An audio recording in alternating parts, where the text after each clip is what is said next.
I'm watching the playoff game from Puerto Rico. The Vaqueros, and I don't know what the other team is. I didn't see the name. I couldn't pronounce the name. And is that Stevie on the Vaqueros? And then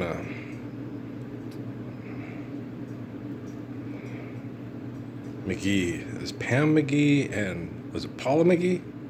I don't remember which one's his mommy. Yeah, he's playing too. He's not take those 3-pointers, man. They're giving you those shots because they want you to take it, and you're not making them pay by taking the shot they want you to take.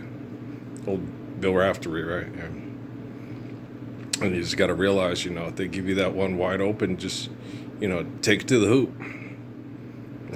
They give you a wide open thing, take it to the hole, and then make people collapse on you defensively, and they kick it to someone that can make that shot. That's what people need to realize. When they leave you wide open at the 3-point shot, attack the hoop because no one's guarding you. And then if people have to collapse on you because you're athletic, then you kick it out to someone who is a good 3-point shooter because you made them collapse the defense because you're big and you're a threat underneath, right?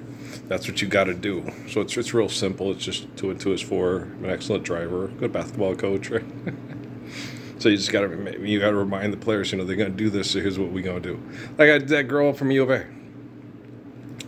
And I remember watching that, and she was athletic. I was like, just take it to the hole. They giving you a 3-point shot. Fuck that shit. Take it to the hole. Make them guard you, then kick it. If you can't take it right straight to them, Me? Shit. Pick your poison. When I played ball, I could drive, I could dish, I could shoot, I could do it all. So it was, and I just had to be assertive or aggressive in order for my teammates to have more opportunities because I was so hard to contain or stop. So I don't play basketball no more. I do. I go outside and I shoot. I may do that tonight because we got a buttload of rain. And I had to mop the kitchen floor. Some came in. It backed up so much in the back there, it leaked in the kitchen floor. And I freaked out. I was like, what, does the toilet? What happens? We've never had that much water build up around here, and I got a little bit through the kitchen floor. Got it all mopped up. It wasn't that bad, but it was just like, wow, that was some rain, boy. Glad we got the new roof on. Glad we put on that new roof. Yeah, that really helped. Now that I know where it's at, I got some sandbags out back, but or Dad said, I could dig a trench there too to keep it from getting that high too. Yeah, so I could do either or. It just depends. I'll check it out tomorrow because tomorrow Monday, right? I think it is.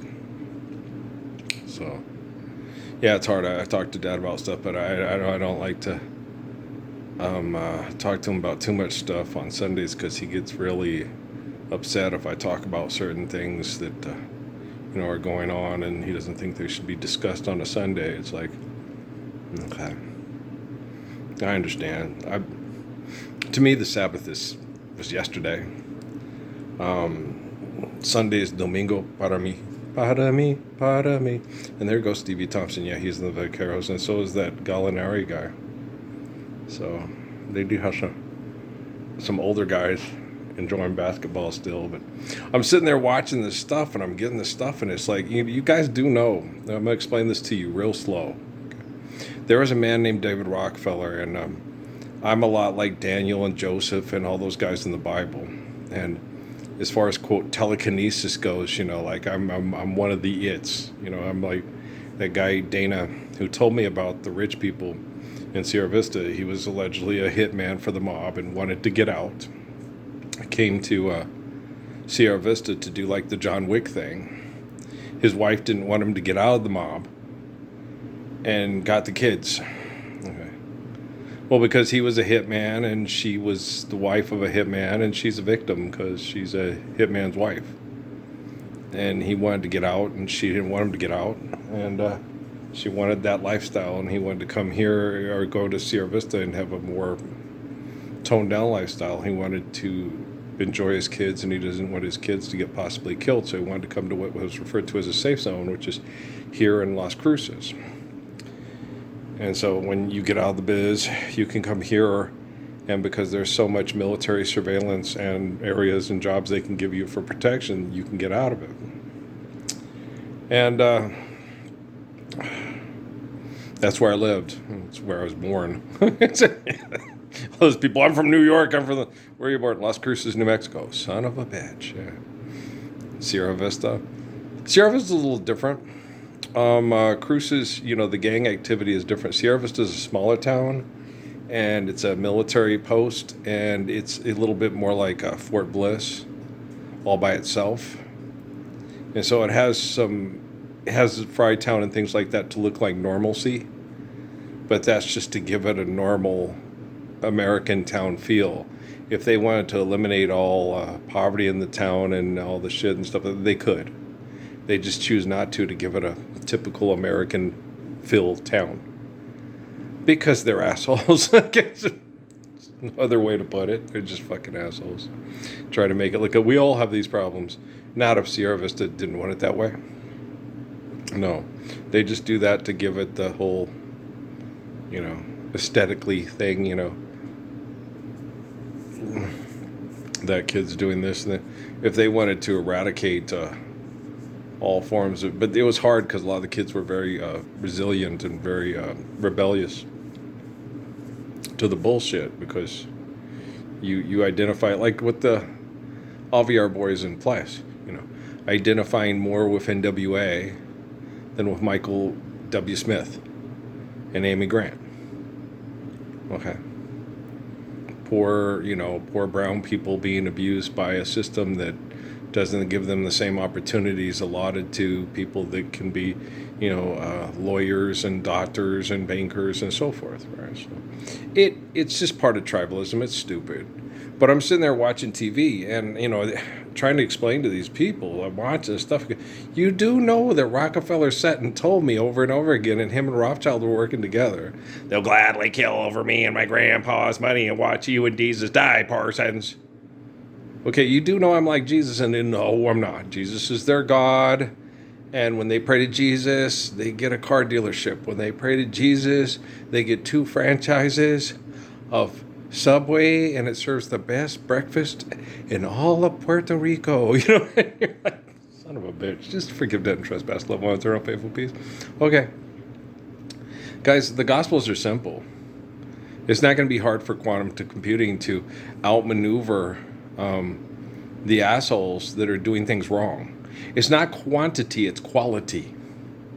Okay? There's one Jesus, 12 apostles, 50,000 Roman legions that would kill everybody on an order, even the little kids, because they would threaten the Republic. Okay?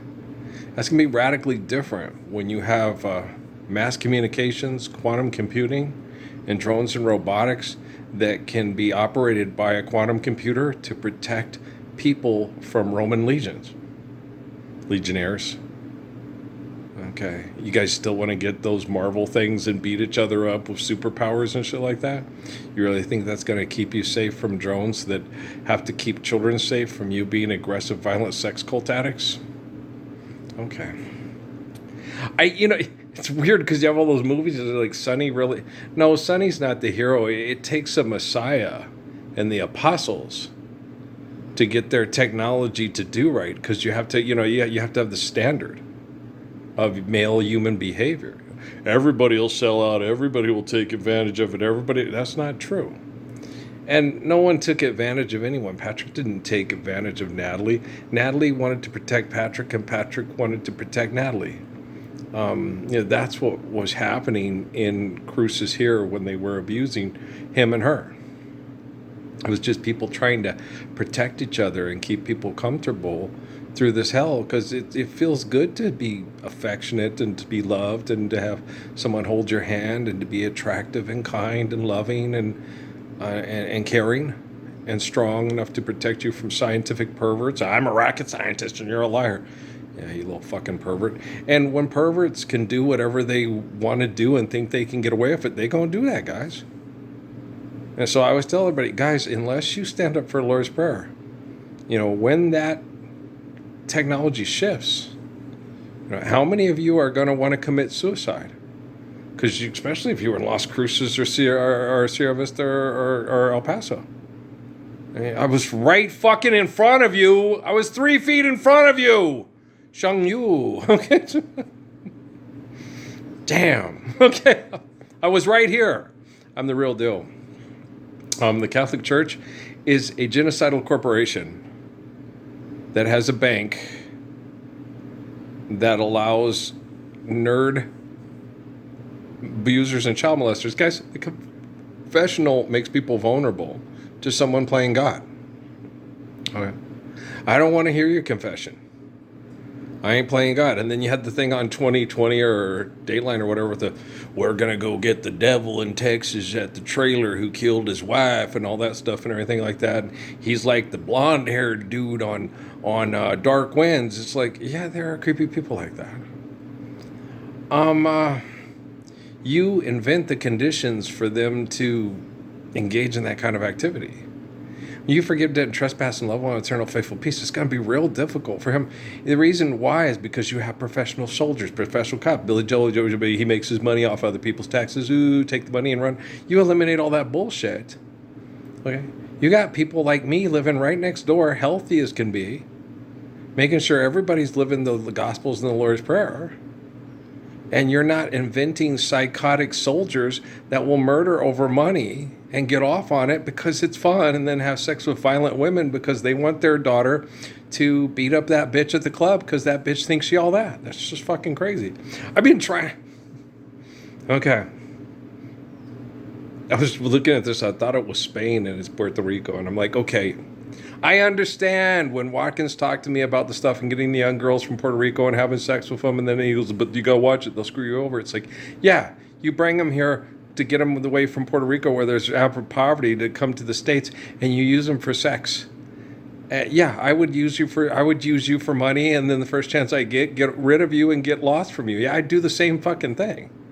And I'm all excited thinking we ought to try to do that. I was like, it just made me mad. I was like, that's sad that young girls that look like Jennifer Lopez feel they have to do that to get out of abject poverty.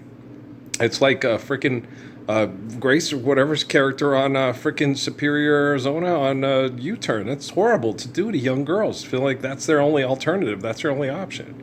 It pissed me off. And I looked at Watkins. That's why I told him to leave. I was like, you got to get out. And he got all mad at me. It's like, hey, I ain't going to become your New Mexico Mitt Romney, dumbass. It ain't going to happen. Okay. It was the Obama administration. Bongino probably knows about it. He just don't want to tell anybody because he's a lot like that too. Okay, guys, I love you. I'm going to load this up. It'll load. Peace out.